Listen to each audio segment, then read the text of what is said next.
राधे राधे मेरे प्यारे भाइयों बहनों माताओं व बंधुओं। आज अधिक मास और गुरुवार का दिन।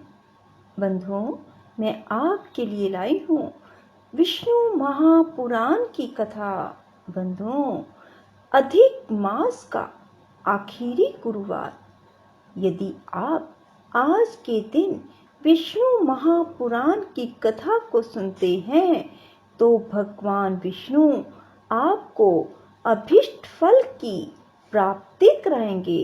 बंधुओं, यदि आपने हमारे चैनल को अब तक सब्सक्राइब नहीं किया तो जरूर करें और बेल आइकन दबाना ना भूलें ताकि आपको हमारी आने वाली सभी वीडियोस की जानकारी सबसे पहले हो सके।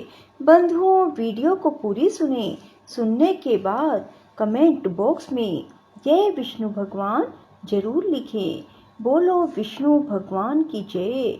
श्री पराशर जी बोले, हे द्विज, इस प्रकार भगवान विष्णु को अपने से अभिन्न चिंतन करते करते पूर्ण तन्मयता से प्राप्त हो जाने से उन्होंने अपने को अच्युत रूप ही अनुभव किया। वे अपने आप को भूल गए। उस समय उन्हें श्री विष्णु भगवान के अतिरिक्त और कुछ भी प्रतीत न होता था। बस केवल यही भावना चित्त में थी कि मैं ही अव्यय और अनंत परमात्मा हूँ। उस भावना के योग से वे क्षीण पाप हो गए और उनके शुद्ध अंतःकरण में ज्ञान स्वरूप अच्युत श्री विष्णु भगवान विराजमान हुए। हे मैत्रेय, इस प्रकार योग बल से असुर प्रहलाद जी के विष्णुमय हो जाने पर उनके विचलित होने से वे नागपाश एक क्षण भर में ही टूट गए।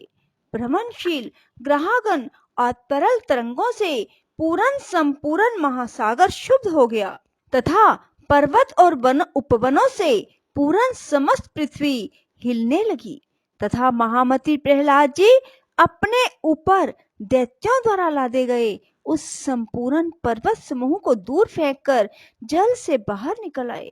तब आकाश आदि रूप जगत को फिर देखकर उन्हें चित्त में यह पुनः भान हुआ कि मैं प्रहलाद हूँ और उन महाबुद्धिमान ने मन, वाणी और शरीर के संयम पूर्वक धैर्य धारण कर एकाग्र चित्त से पुनः भगवान अनादि पुरुषोत्तम की स्तुति की। प्रहलाद जी कहने लगे, हे परमात्म, हे अर्थ, हे स्थूल सूक्ष्म, हे क्षर अक्षर, हे व्यक्त अव्यक्त, हे कलातीत, हे सकलेश्वर, हे निरंजन देव, आपको नमस्कार है। हे गुणों को अनुरंजित करने वाले, हे गुणाधार, हे निर्गुण आत्मा, हे गुण स्थित, हे मूर्त और अमूर्त रूप महामूर्तिमान, हे सूक्ष्म मूर्ते, हे प्रकाश अप्रकाश स्वरूप, आपको नमस्कार है। हे विकराल और सुंदर रूप, हे विद्या और अविद्या में अच्युत, हे सद कार्य कारण रूप, जगत के उद्भव स्थान और सद जगत के पालक, आपको नमस्कार है। हे नित्य अनित्या, हे प्रपंच से पृथक रहने वाले, हे ज्ञानियों के आश्रय रूप, हे एक अनेक रूप आदि कारण वासुदेव, आपको नमस्कार है। जो स्थूल सूक्ष्म रूप और स्फुट प्रकाशमान है, जो अधिष्ठान रूप से सर्वभूत स्वरूप तथापि वस्तुतः संपूर्ण भूत आदि से परे हैं, विश्व के कारण न होने पर भी जिनसे यह समस्त विश्व उत्पन्न हुआ है, उन पुरुषोत्तम भगवान को नमस्कार है। श्री पराशर जी बोले, उनके इस प्रकार तन्मयता पूर्वक स्तुति करने पर पीताम्बरधारी देवादिदेव भगवान हरि प्रकट हुए। हे द्विज, उन्हें सहसा प्रकट हुए देख वे खड़े हो गए और गदगद वाणी से विष्णु भगवान को नमस्कार है, विष्णु भगवान को नमस्कार है, ऐसा बारंबार कहने लगे। प्रहलाद जी बोले, हे शरणागत दुखारी श्री केशव देव, प्रसन्न होइए। हे अच्युत, अपने पुण्य दर्शनों से मुझे फिर भी पवित्र कीजिए। श्री भगवान बोले, हे प्रहलाद, मैं तेरी अनन्य भक्ति से अति प्रसन्न हूँ, तुझे जिस वर की इच्छा हो मांग ले। प्रहलाद जी बोले, हे नाथ, सहस्त्रों योनियों में से मैं जिस जिस में भी जाऊं उसी उसी में, हे अच्युत, आप में मेरी सर्वदा अक्षुण भक्ति रहे। अविवेकी पुरुषों के विषयों में जैसी अविचल प्रीति होती है, वैसी ही आपका स्मरण करते हुए मेरे हृदय से कभी दूर ना हो। श्री भगवान बोले, हे प्रहलाद, मुझ में तो तेरी भक्ति है ही और आगे भी ऐसी ही रहेगी, किंतु इसके अतिरिक्त भी तुझे और जिस वर की इच्छा हो मुझसे मांग ले।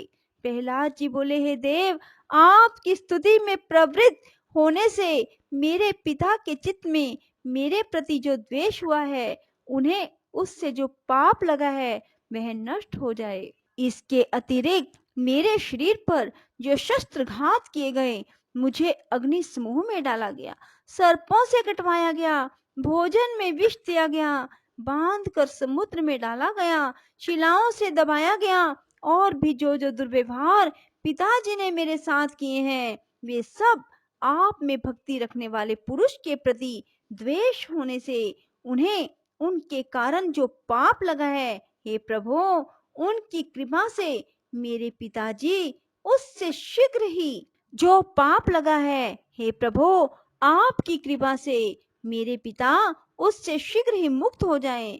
श्री भगवान बोले, हे प्रहलाद, मेरी कृपा से तुम्हारी ये सब इच्छाएं पूर्ण होगी।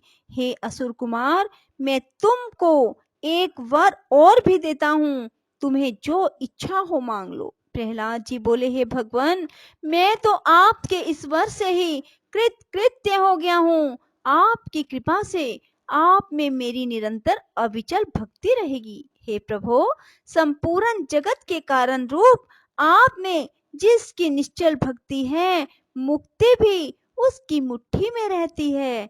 फिर धर्म, अर्थ, काम से तो उसे लेना ही क्या है। श्री भगवान बोले, हे प्रहलाद, मेरी भक्ति से युक्त तेरा चित्त जैसा निश्चल है, उसके कारण तू मेरी कृपा से परम निर्वाण पद प्राप्त करेगा। श्री पार्षद जी बोले, हे मैत्रेय, ऐसा कहे भगवान उनके देखते देखते अंतर ध्यान हो गए और उन्होंने भी फिर आकर अपने पिता के चरणों की वंदना की।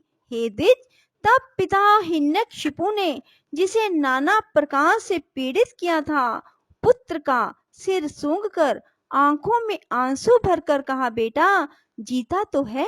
वह महान असुर अपने किए पर पछताकर फिर प्रहलाद से प्रेम करने लगा और उसी प्रकार धर्मज्ञ प्रहलाद जी भी अपने गुरु और माता पिता की सेवा शुश्रूषा करने लगे।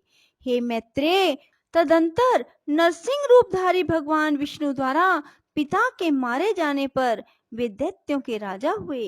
हे द्विज, फिर प्रारब्ध क्षयकारिणी राज्य लक्ष्मी, बहुत से पुत्र पौत्र आदि परम ऐश्वर्य पाकर कर्म अधिकार के क्षीण होने पर पुण्य पाप से रहित हो भगवान का ध्यान करते हुए उन्होंने परम निर्वाण पद प्राप्त किया।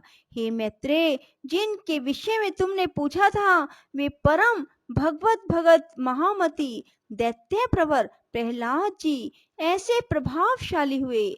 उन महात्मा प्रहलाद जी के इस चरित्र को जो पुरुष सुनता है, उसके पाप शीघ्र ही नष्ट हो जाते हैं। हे मैत्रेय, इसमें संदेह नहीं कि मनुष्य प्रहलाद चरित्र के सुनने या पढ़ने से दिन रात के किए हुए पाप से अवश्य छूट जाता है। हे द्विज, पूर्णिमा, अमावस, अष्टमी और द्वादशी को इसे पढ़ने से मनुष्य को गोदान का फल मिलता है। जिस प्रकार भगवान ने प्रहलाद जी की संपूर्ण आपत्तियों से रक्षा की थी, उसी प्रकार वे सर्वदा उसकी भी रक्षा करते हैं जो उनका चरित्र सुनता है। बोलो विष्णु भगवान की जय। श्री कृष्ण गोविंद हरे मुरारी, हे नाथ नारायण वासुदेवा। श्री कृष्ण गोविंद हरे मुरारी, हे नाथ नारायण वासुदेवा। श्री कृष्ण गोविंद हरे मुरारी, हे नाथ नारायण वासुदेवा। श्री कृष्ण गोविंद हरे मुरारी, हे नाथ नारायण वासुदेवा। श्री कृष्ण गोविंद हरे मुरारी, हे नाथ नारायण वासुदेवा। राधे राधे, जय श्री कृष्णा। बंधुओं, यदि आपको हमारी वीडियो पसंद आए तो इसे लाइक करें और शेयर भी जरूर करें। धन्यवाद।